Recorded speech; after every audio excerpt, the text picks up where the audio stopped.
Hello, my MGTOW brothers, back again for another episode.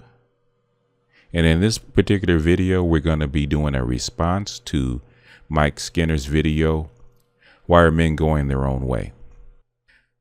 Now, in the beginning of the video, he talks about a couple of YouTubers that were going back and forth, and it came up about the nature of women and how women, one YouTuber said, how women were no longer kind and gentle anymore. And the other YouTuber says women never were kind and gentle.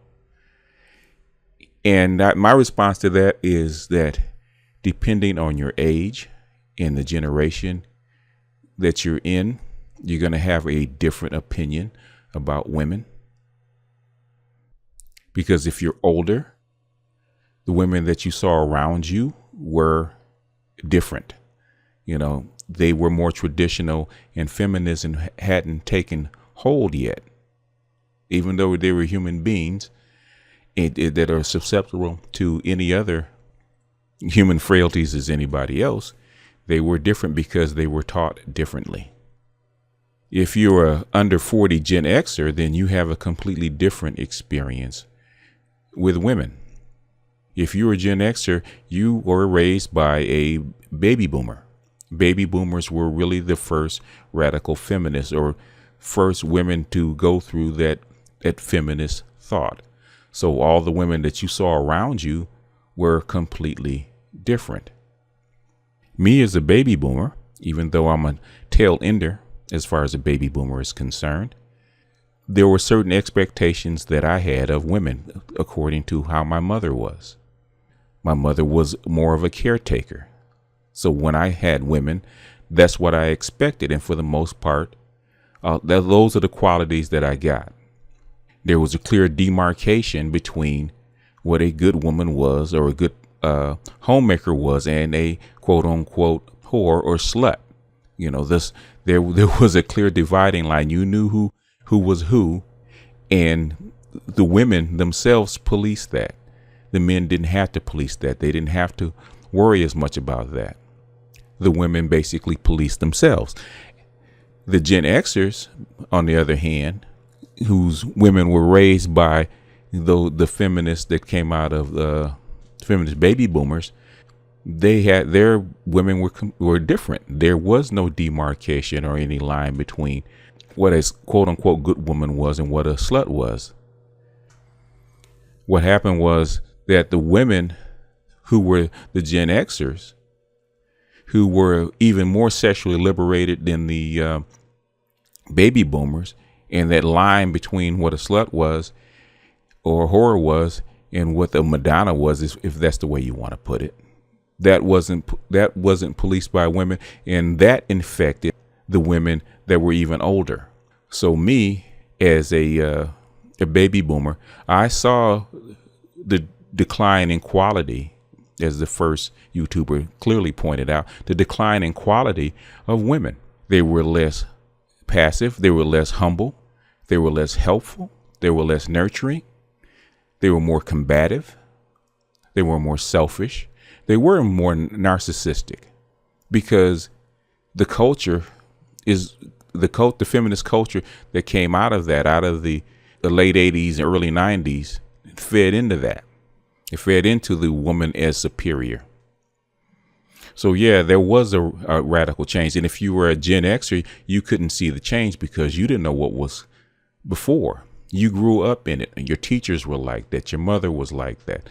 All the women around you were like that. So you couldn't tell the difference between a quote unquote slut and a regular girl, because they became one and the same. So again, depending on which generation you're in, it's going to determine what your contract is and what your outcome was supposed to be and what your reaction is. Okay, the bitter guys, or the guys that got burnt by child support and marriage and whatnot, those are mostly guys that are over 40.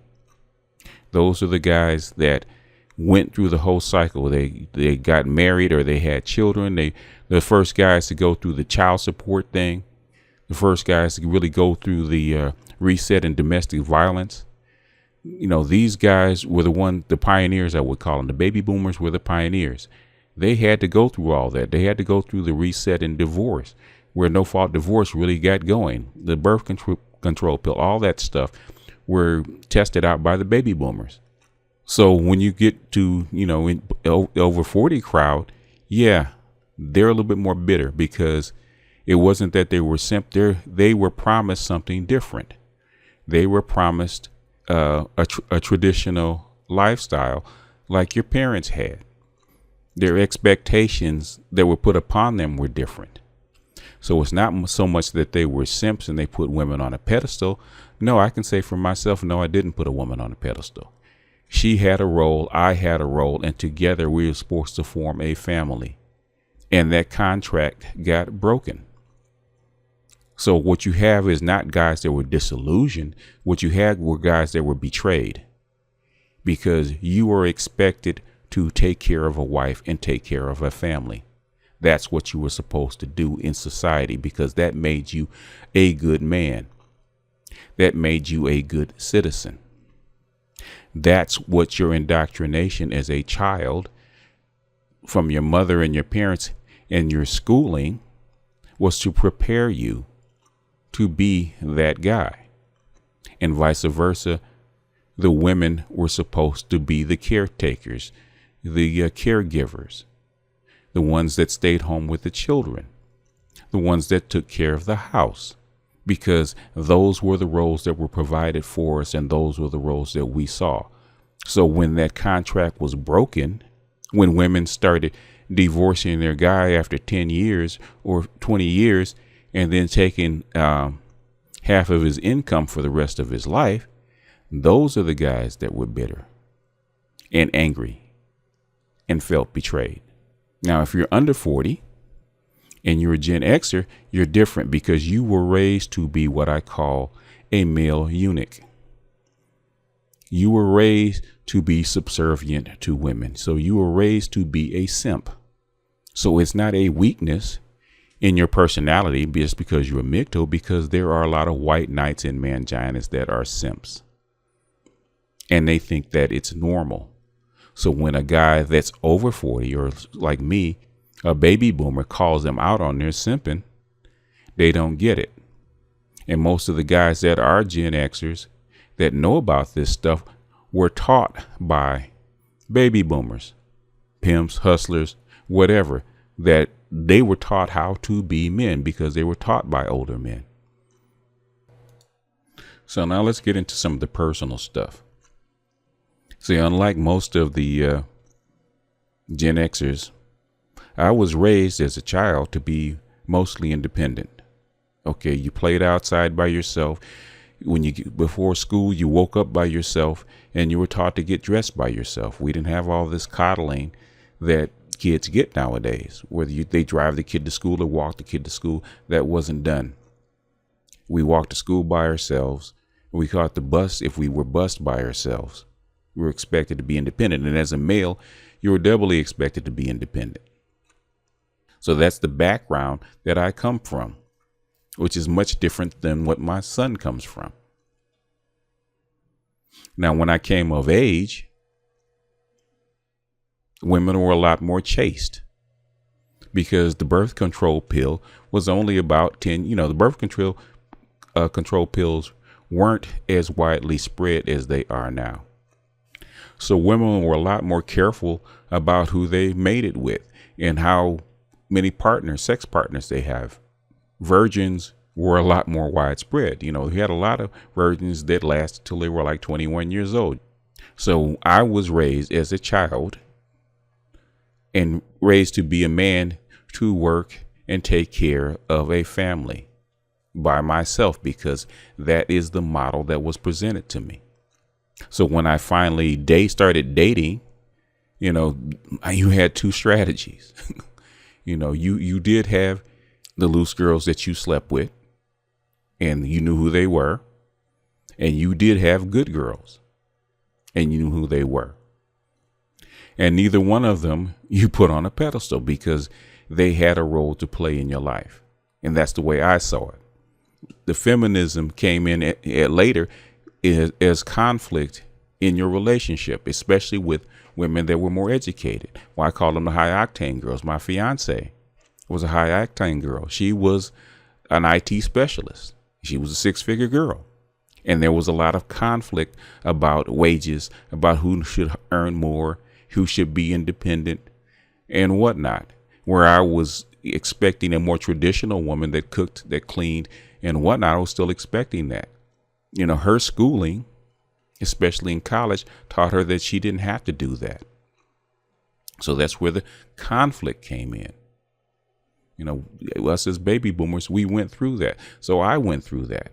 So when I finally got a girl and I had children, you still expected that.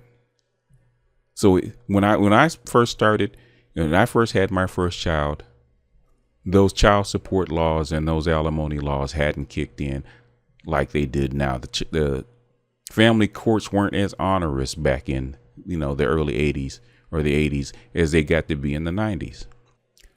So when I had my children, the contract was different. The risks were a lot less. But when me and the mother split up, and I went to an attorney to find out what the odds were, all of a sudden, all these laws had started to change. In the 90s, those things had started to change. And after O.J. Simpson in 94, they got even worse. So in the 90s, where the amount that you had to pay per child was to feed and clothe the child, it got to be where you maintain the child's lifestyle. So your child support bill tripled. And that's when, you know, I was about 35, 36 years old after I had my second child. That's when I decided that it was probably no longer worth it. So my second child was my last child. And I started to pay the child support that was commensurate, which then was like maybe, 30% of my income. And that tempered me as far as dating and wanting to be in a relationship. That started me down the path of being MGTOW, because less and less I thought that it was worth it to have a meaningful relationship with a woman. And as the quality of women got worse and worse, as feminism and radical feminism took over the narrative, the women got more aggressive and the cops got more aggressive. So it is even less worth it to have a long-term relationship. And finally, after my last girlfriend, I decided to forego girlfriends altogether. It wasn't worth it. It wasn't worth the money. It wasn't worth the headache. It wasn't worth the risk of going to jail. It wasn't worth the risk of pregnancy, because you got nothing. She didn't cook. She didn't clean. She wasn't nurturing. She was aggressive. They were mean. They were self-serving. All those things that you hear from MGTOWs became true. They weren't the women that I started with when I was young. They weren't worth building a family with. And I pitied the young guys. I pitied the guys that were coming up after me, because I knew what kind of women they were getting. And I was wondering how they were going to do with no framework to work from, because they blew up the social contract that men and women had. They blew up the framework of what the original contract of marriage was. So now you got this marriage 2.0 that is a bad deal for men. You got this feminist upbringing that are leading these men to slaughter. And then you have what I call Klingon women, very aggressive, very self-serving, non-nurturing, and non-skilled. And the best thing that they had was sex, which was the easiest thing that they could actually offer. It don't take much for a woman to pull off her clothes, lay down, and open her legs. It takes a hell of a lot more to be nurturing. It takes a hell of a lot more to be considerate. It takes a hell of a lot more to take care of a man and take care of a family. And you guys aren't getting that. And I feel sorry for you. So that's why I don't even do it anymore. That's why I'm MGTOW. It wasn't that I became bitter.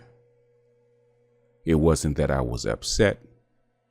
It wasn't that I hated women. It was that the women that were being offered weren't worth it anymore. And I tell young guys that all the time. They're not worth it anymore. You guys are starting to figure that out. Even Mr. Skinner is starting to figure that out. It ain't because that they're not offered. And I get offered sex all the time. It's not that they're not available. It's that the cost and the headache and the hassle and the risk that you got to go through to be with these women is not worth it anymore. And after the MGTOWs finish venting, especially the young ones, and after they get over the anger, at the end of the day, what they all say is, it ain't worth it no more. Pure and simple.